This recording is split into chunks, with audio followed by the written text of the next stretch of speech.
Kitab Yosua.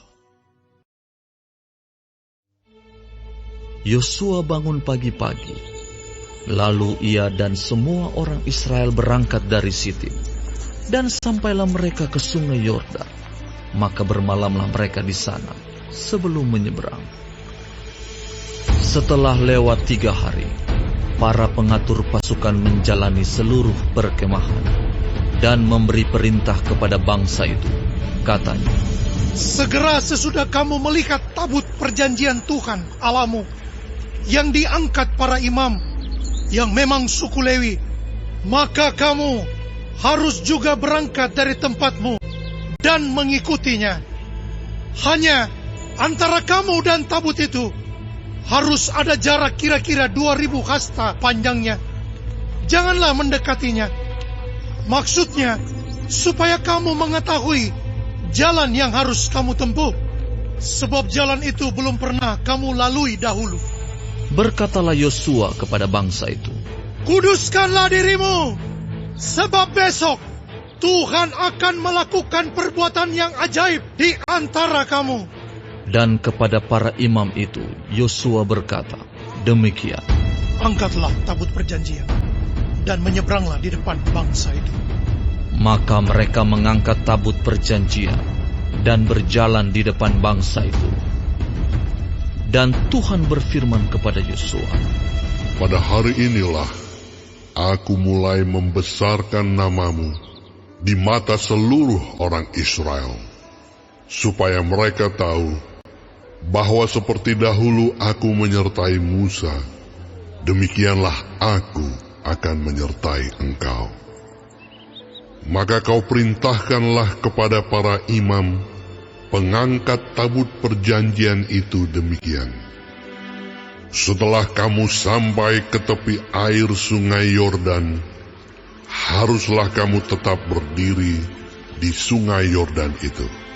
Lalu berkatalah Yosua kepada orang Israel, datanglah dekat dan dengarkanlah firman Tuhan Allahmu. Lagi kata Yosua, dari hal inilah akan kamu ketahui bahwa Allah yang hidup ada di tengah-tengah kamu, dan bahwa sungguh-sungguh akan dihalaunya orang Kanaan, orang Het, orang Hewi, orang Feris, orang Girgasi, orang Amori, dan orang Yebus itu dari depan kamu.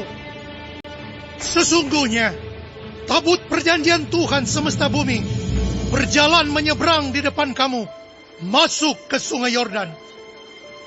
Maka sekarang pilihlah 12 orang dari suku-suku Israel, seorang dari tiap-tiap suku.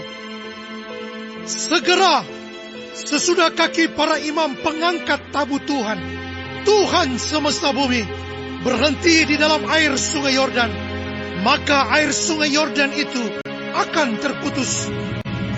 Air yang turun dari hulu akan berhenti mengalir menjadi bendungan.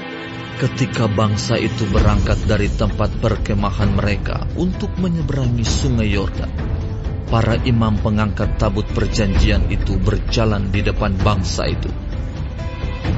Segera sesudah para pengangkat tabut itu sampai ke sungai Yordan, dan para imam pengangkat tabut itu mencelupkan kakinya ke dalam air di tepi sungai itu. Sungai Yordan itu sebak sampai meluap sepanjang tepinya selama musim menuai. Maka berhentilah air itu mengalir. Air yang turun dari hulu melonjak menjadi bendungan, jauh sekali di dekat Adam, kota yang terletak di sebelah Sartan.